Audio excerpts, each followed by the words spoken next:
For thousands of years, man observed the rising and setting sun, the cycle of seasons, the fixed stars, and those he called wanderers or planets. And from these observations evolved his notions of the universe.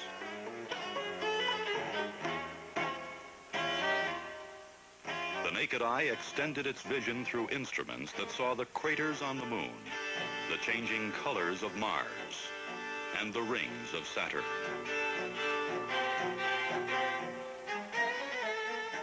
The fantasies, dreams, and visions of space travel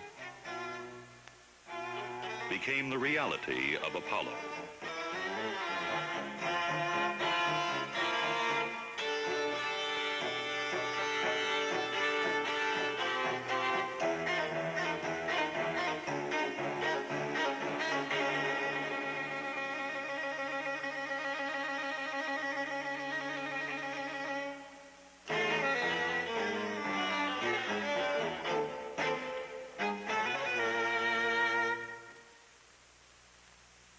Early in 1970, President Nixon announced the objectives of a balanced space program for the United States that would include the scientific investigation of all the planets in the solar system. Of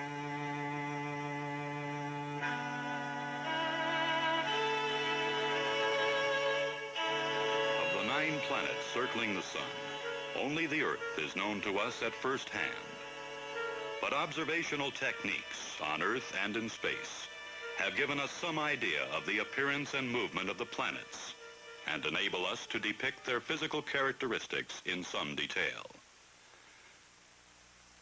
Mercury, only slightly larger than the moon, is so close to the sun that it is difficult to observe by telescope. It is believed to be one large cinder with no atmosphere and a day-night temperature range of nearly 1,000 degrees. Venus is perpetually cloud-covered. Spacecraft report a surface temperature of 900 degrees Fahrenheit and an atmospheric pressure 100 times greater than Earth's. We can only guess what the surface is like. Possibly a seething netherworld beneath a crushing, poisonous carbon dioxide atmosphere. Of Mars, the red planet, we have evidence of its cratered surface photographed by the Mariner spacecraft. In this painting of the planet, seen from its inner moon, dust storms sweep the rust-colored surface. Jupiter, nearly 500 million miles from the sun, is the largest of the planets, larger than 1,300 Earths. It outweighs all the other planets, moons, and debris in the solar system combined. Saturn, encircled by a halo of brilliant white rings, is the second largest planet and is twice as far away as Jupiter.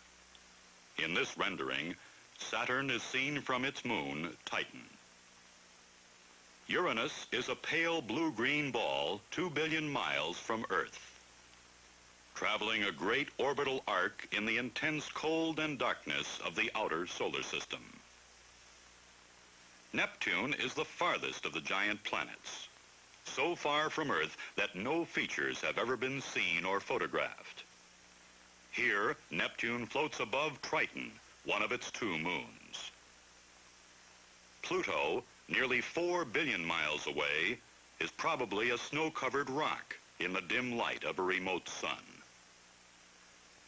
Only once every 175 years are the major planets, Jupiter, Saturn, Uranus, and Neptune, so aligned that a spacecraft can visit all 4 on a single flight.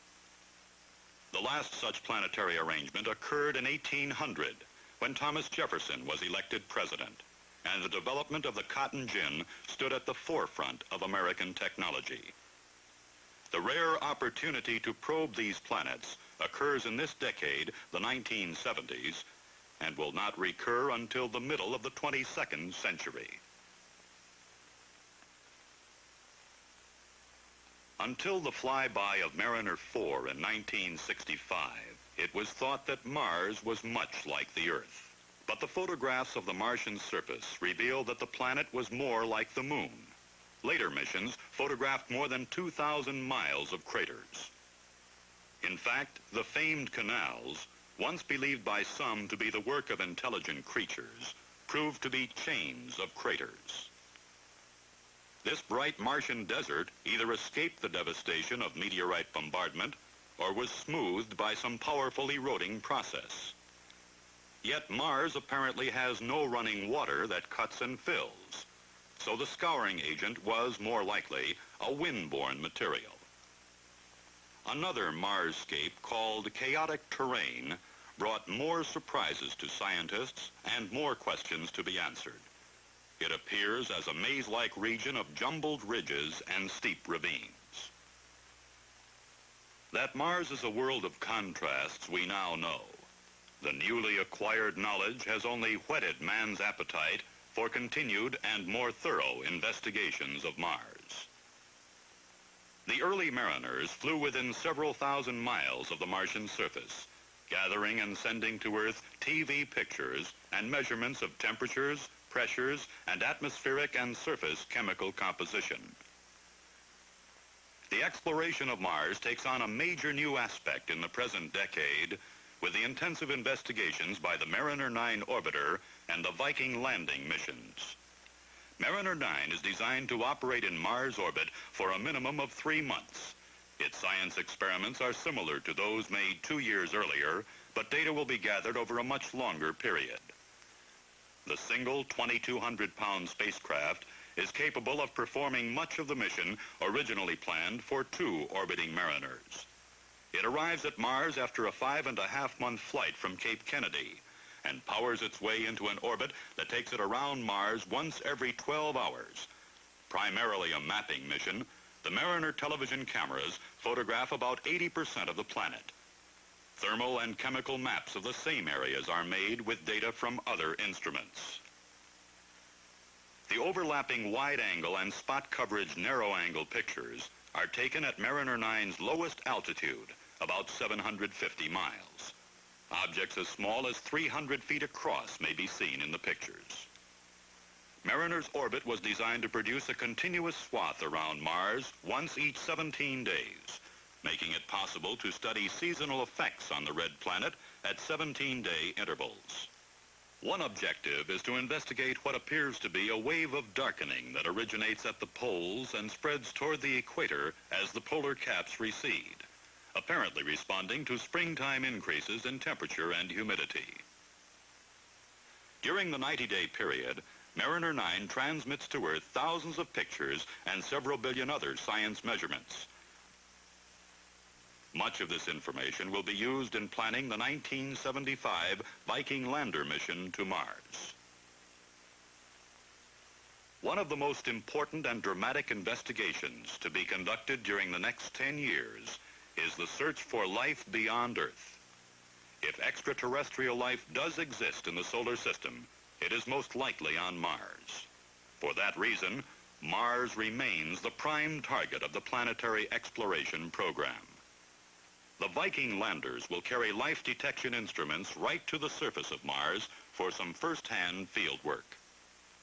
The 2 Vikings are double spacecraft, orbiters similar to Mariner 9, and landers sealed inside biocanisters and sterilized to prevent Earth microbes from reaching Mars and complicating the search for life. The lander will touch down gently, then prepare itself for an on-site scientific investigation of the planet. Viking will tell its story in its own voice about its observations on Mars, about the surface, the velocity of the wind, the humidity and pressure of the thin atmosphere, and most important, whether there is any evidence of life now or in the past. Meanwhile, the orbiter remains overhead, keeping watch on the landing site, operating as a relay station, and conducting its own science experiments and photographic mapping. Their missions completed, the orbiters will continue circling the planet with Martian moons Phobos and Deimos for many years. The Viking surface laboratories will remain and may provide landmarks for the first Earthmen who visit Mars, just as surveyors stood in wait of the Apollo astronauts. To astronomers, Venus has been perhaps the most frustrating object in the skies. The most powerful telescope on Earth cannot penetrate the dense cloud cover that hides its surface features. In 1973, another mariner, 10th in the series, will set out for Venus, this time to continue on to Mercury, the Sun's innermost and smallest satellite. The spacecraft will be the first to use a natural resource of the solar system, the gravity of one of its planets, to help it reach another planet. Venus will change Mariner's speed and flight path, aim it at Mercury, and make it possible to explore 2 planets for the price of 1. The spacecraft will skim past Venus at an altitude of about 3,000 miles, make an abrupt turn, and encounter Mercury on its altered trajectory. A pair of television cameras will take several thousand pictures of each planet. Both will be equipped with powerful telescopes. Other instruments will analyze the solar wind, a perpetual flow of low-energy particles from the sun producing a kind of interplanetary weather, high-energy charged particles that bombard the planets and vary in intensity as the sun rages and subsides, temperatures of the cloud tops at Venus, and the structure and composition of the planet's upper atmosphere. As the spacecraft approaches Venus, the planet is almost between the Sun and Mariner. Only a slender lighted crescent is visible. The crescent grows as the 2 TV cameras alternately take pictures, beginning about 25 minutes and 10,000 miles from Venus. Cloud motion, cloud layer separation, and sunrise and sunset on the planet will be studied in the pictures. Scientists are hopeful that the Venus pictures may show a glimpse of the surface through a hole in the apparently solid blanket of clouds.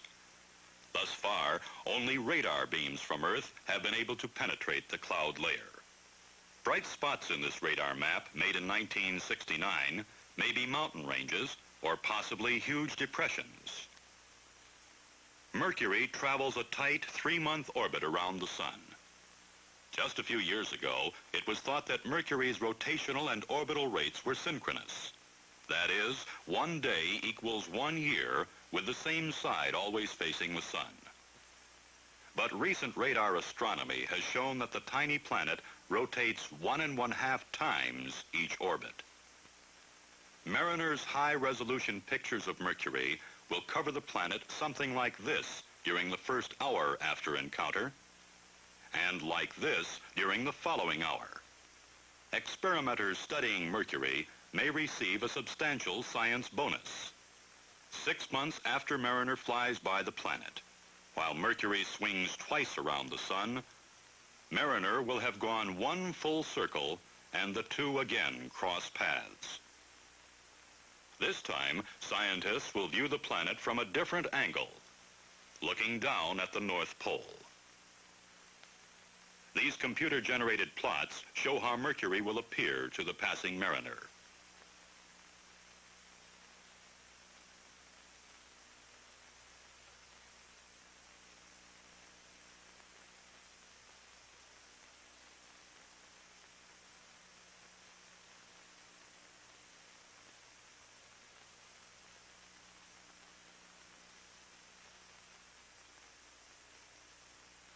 Early in this decade, the United States will make the first reconnaissance flights to Jupiter in a search for basic facts about the giant gas ball and some clues to the origin of the solar system. 2 spacecraft called Pioneers begin their long voyages in 1972 and 1973. 13 science experiments will study the uncharted regions of space beyond the orbit of Mars during the 600 to 900-day flights. The Pioneers will spend 6 months to a year crossing the asteroid belt, a vast no-man's land of space debris that orbits the Sun between Mars and Jupiter. The asteroid belt is 150 million miles wide. Several thousand asteroids are large enough to be assigned numbers, and some even names.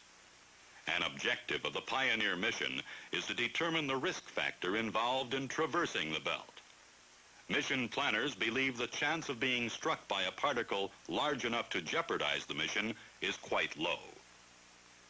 Sizes and numbers of particles will be measured by counting penetrations of these cells. 4 telescopes will observe the brightness, speed, and direction of asteroids. Another instrument will measure sunlight reflected from asteroids and cosmic dust. A continuous stream of information will be transmitted back to scientists. Measurements of interplanetary magnetic fields, the solar wind, galactic and solar protons and electrons, and the elements that make up cosmic ray particles. Even at the speed of light, these messages take nearly 3/4 of an hour to reach Earth. Pioneer will pass within 100,000 miles of Jupiter, increasing in velocity as it feels the pull of the planet's enormous gravity. From here, Jupiter fills the sky, colorful in stripes of pink and blue, pale grays, browns, and yellows.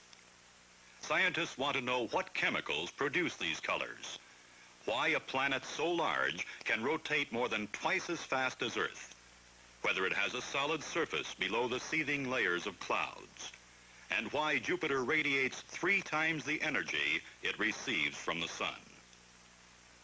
What causes the enormous red spot several times the diameter of Earth? And why does the dark red oval float at random with respect to the planet's motion? Conditions on Jupiter today may be very much like those most scientists think existed on primitive Earth several billion years ago when life began.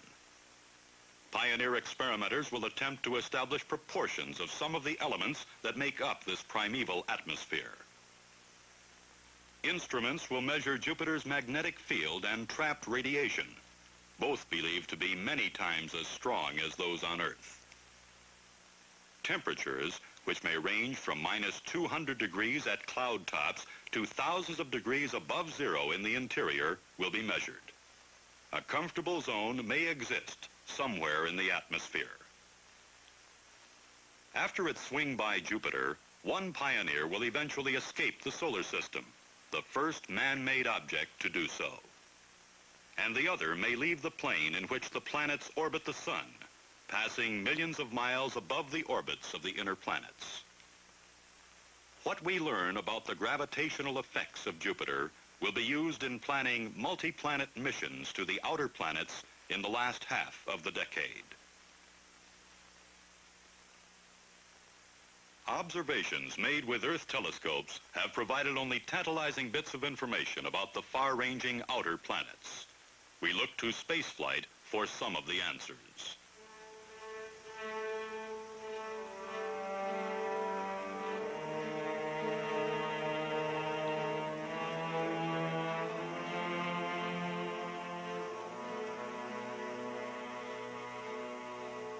Saturn is the only planet with rings. Why? When were they formed?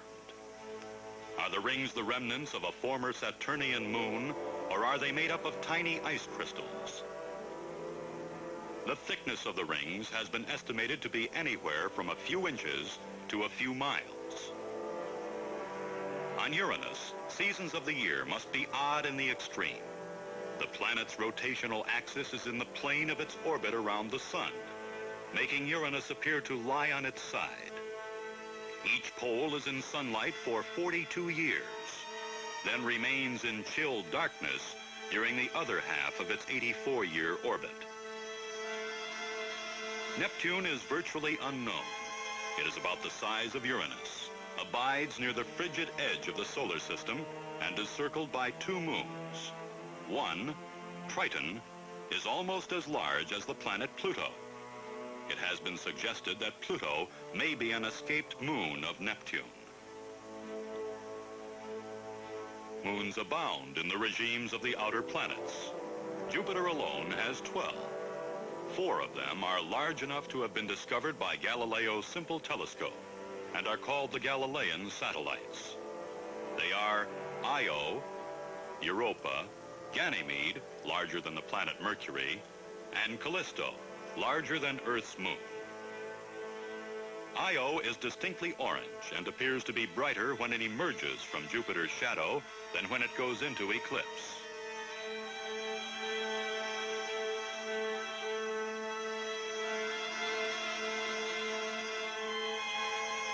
Saturn has 10 moons. One, Titan, is larger than Earth's moon and is known to have an atmosphere. Overhead, Titan's sky may be like Earth's, blue instead of black. Another Saturnian moon, Aeronautics, could be the strangest of all. It varies in brightness as it orbits Saturn. 6 times brighter on one side of the planet than on the other. Why? No one can explain. If a spacecraft were launched from Earth directly to Neptune or Pluto, the journey would take 30 years. But there is an intriguing indirect way of getting to the most remote precincts of the solar system in less than 1/3 that time. Jupiter is the key. Its immense gravity adds momentum to a passing spacecraft, slinging it towards the next planet in a multi-planet tour. The spacecraft virtually steals a bit of energy from Jupiter, which will never be missed. Using this technique, engineers and scientists are planning missions to explore all of the outer planets during the 1970s and 1980s. These missions, each directed toward 3 planets so that all 5 outer planets will be visited, are called Grand Tours. Beginning in 1976 and 1977, Grand Tour spacecraft would fly past Jupiter, Saturn, and on out to Pluto. The complete trip would take about 9 years. Jupiter again is the initial target in 1979. Then on to Uranus and Neptune.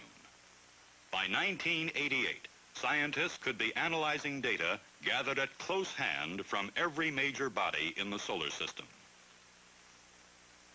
The dominant feature of the Grand Tour spacecraft is its radio antenna, about 14 feet in diameter.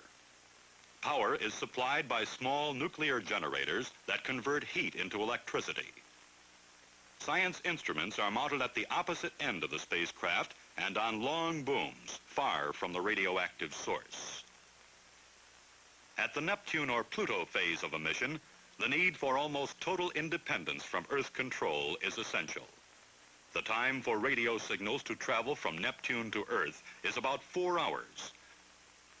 Thus, it would take twice that long, 8 hours, for ground controllers to become aware of a spacecraft malfunction and make the necessary correction by radio command. Any trouble in the Grand Tour spacecraft would be detected, diagnosed, and remedied by a special computer, the spacecraft brain. Normal operation would resume without ground control intervention.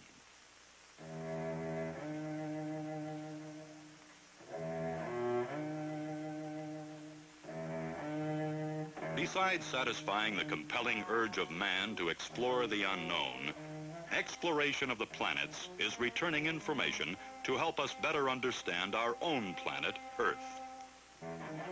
How it began, how it is evolving, and how to maintain the delicate environmental balance which provides us such a comfortable home in space. Astronomers and cosmologists have estimated there may be as many as 100,000 other planetary systems, many similar to our own, among the stars of the Milky Way. Future generations will not lack for new worlds to explore. But our generation of the 1970s will have pointed the way.